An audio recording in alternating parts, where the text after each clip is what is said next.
Well, while we've been on the break, there's been a bit of shouting going on along just a few yards away from us, down in the tunnel area. The two managers have come out for a chat now, Jindřich Trpikovski and Steven Gerrard.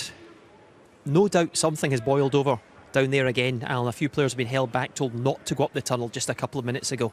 Yeah, there's obviously something that's going on. I mean, we've seen that as soon as the full-time whistle went, the likes of Zungu, Kamara, Goldson were getting held back and getting told to go off the pitch. So something has actually happened, and it seems like they're trying to figure it out here with the two managers in discussion at the moment. Steven Gerrard clearly has been in there chatting to his players, trying to find out, and maybe he's asked for this conversation now, David, to go and speak to his opposite man before anything's reported to UEFA. Yeah, I'm sure, and Steve is going to listen to his players. You could see from the reaction on the pitch that something significant was said, so he's reacting to that. I'm sure he trusts the opinion of his players, and he's obviously putting that, to the opposite manager. Yeah, he's gesturing quite clearly. I think that's exactly what Cadella did to Kamara on the pitch. Covered his mouth, said something in his ear. Yeah, I mean, he's definitely come over to him. He's covered his mouth. He's said something that he shouldn't have said, or he wouldn't have covered his mouth, and there's been a massive reaction to that. So it's obviously something that's affected him, annoyed him, and he's got a reaction out of him, which is, if it is what we think it is, then something's going to have to happen.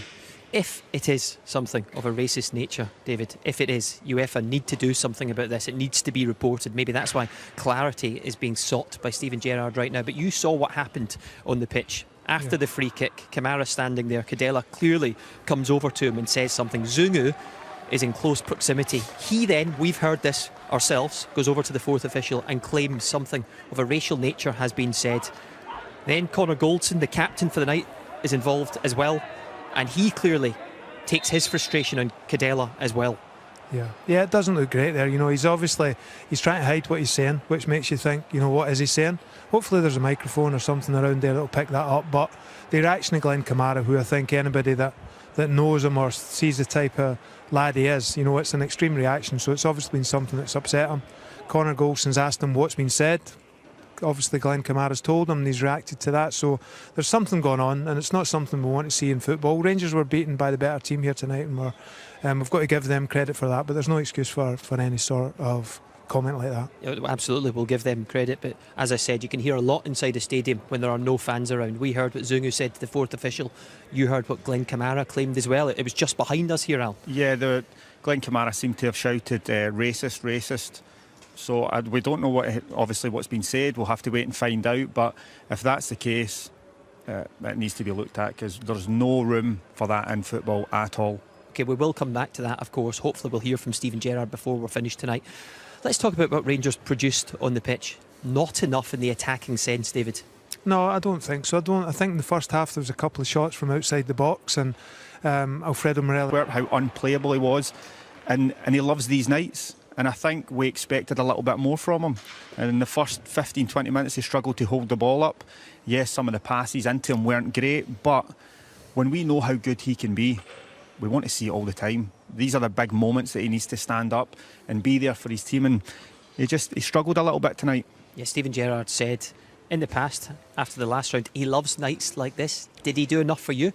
And not on the night. No, I don't think he did. And I don't think he's the only one in the team. I think the Rangers, the levels that they've been at, and we're used to Rangers winning these ties, and we've become accustomed to them going through in ties like this, so it's a bit of shock to the system for them to go out, and there's probably 3 or 4 guys that haven't performed to their best, but that's part of the process. You can't be your best every time, and circumstances conspired against them tonight. The Roof moment was a big moment, sending off changes the game, probably when they were on top, and that was their chance to get back into the game. What had been a difficult tie for them? I think that, yes, we're picking holes in it, obviously, we have to, that's why we're here, but they've set their standards that high this season that when they don't hit that height, that's when we're obviously going to judge them. And they've been outstanding this season, especially at home, especially in Europe, and because they've not got to that level, obviously the better team won on the night. It is a measure of how far they've come, not just this season, last season as well. I mean, last 16 again against Leverkusen, you felt this time round they had a real opportunity to go through, David. It's incredible coming from the qualifiers again to this point in the competition. Yeah, I know. 25, 26 games in, I think it is, in Europe, and to go as well as they've gone so far, it's a come down for everyone, because you want to see more games like this, you want to be at games like this, you want the fans back in the stadiums. seeing the team when they're successful. So it's a big disappointment, and ultimately, Rangers have got to move on. They've got a big game on Sunday. That becomes the focus, and that's how it works here. You've got to put that to bed very quickly. It is indeed a big game. And there's still a lot to play for this season. I mean, look, they could try and become the next invincible. Scottish Cup ahead as well. Yeah, exactly. There's big games coming up. They've had a taste, obviously, winning the league, which was, I think, their main aim this year, which was brilliant for everybody involved. But they've got the Scottish Cup. They'll be obviously going for that. Like you're saying, invincible season, that would be icing on the cake. So they're improving year on year. For me, they're getting stronger. So yes, it'll be disappointing that they've went out tonight, but ultimately they're definitely going in the right direction. It's a great season. It could be unbelievable if they go and win the Scottish Cup as well, and they can completely focus on that now. Do you put everything into that now, David, or do you worry about going invincible as well? It depends what happens on Sunday, I guess. I'm sure Stephen will say it. He'll focus on the next game. It's a big game against Celtic, so that'll be 100% the focus, I'm sure. And they don't want the season to peter out. They don't want to lose a game on Sunday. They don't want to go out the Scottish Cup. They want to, keep the momentum going. It's hard. They've won the league. They've achieved, as Alan said, the number one objective. So it's hard to keep that level all season, and the level of consistency has been fantastic. And I know you said that some of the players maybe didn't find their top level tonight, but someone else stood out to you again, Nathan Patterson. Yeah, I just think he's grown with confidence with every game. For one so young, he just plays with no fear, and I love seeing that. He just goes out and just enjoys playing football.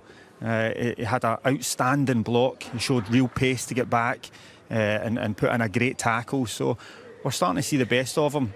We obviously know Tavernier, how key he is to this Rangers team, but he'll definitely start pushing them. That's a certainty. He's extremely mobile. What a last-ditch challenge he had tonight to save a goal. It was touch and go. There was a couple of them.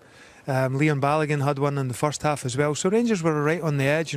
These are a good team. We can't underestimate them. But he was outstanding for a young player. 3 or 4 games into his Rangers career to perform like that on the big stage. And there were good performances tonight. Glenn Kamara played in about 4 different positions. The ground he must cover tonight was fantastic. Steve Davis, Connor Golson, some really strong performances there. Just before we finish, a crumb of comfort. I'll show you the other scores coming in tonight. This is significant in particular, David, because the Ukrainian sides have both lost tonight. Spurs gone out as well, by the way, but Shakhtar Donetsk lost in the early kickoffs, and then later on Dynamo Kiev lost as well. It's good news for the coefficient. Whoever wins the league next season might be straight into the Champions League. Absolutely perfect then. Every cloud has a silver lining, I guess. So yeah, that's good. So hopefully we can see Rangers there and performing. It's not all bad. Stephen Gérard unfortunately has not come out to speak to us yet, but you will hear from him on the highlight show, which is next up over in 2. Gentlemen, thank you very much. See you soon. Bye for now.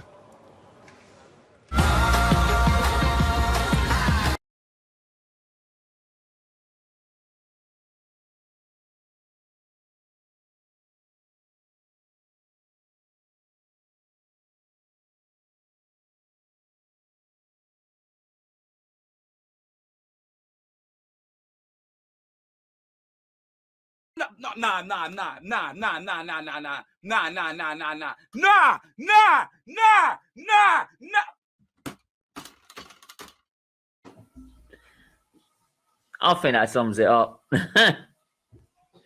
He's been driven that mad by Tottenham Hotspur, right? And he's gone very quiet. He's probably putting his Bayern shirt on now. He's probably put his Bayern shirt on. Tim Golding, Luis or Leno. By the way, everyone hit that like button, hit the subscribe button. I'm probably going to have to cut that out of the stream at some point. But hey, it was worth it while it was live. Right? But yeah, leave a like, subscribe, share the stream, get more people involved. Right? I'm trying to banter this guy, but he's disappeared. He's done one. Right? He's gone to cry me a river. Won't you cry me a river? Yeah, sorry about that, mate. Yeah, sorry. Go on, carry on.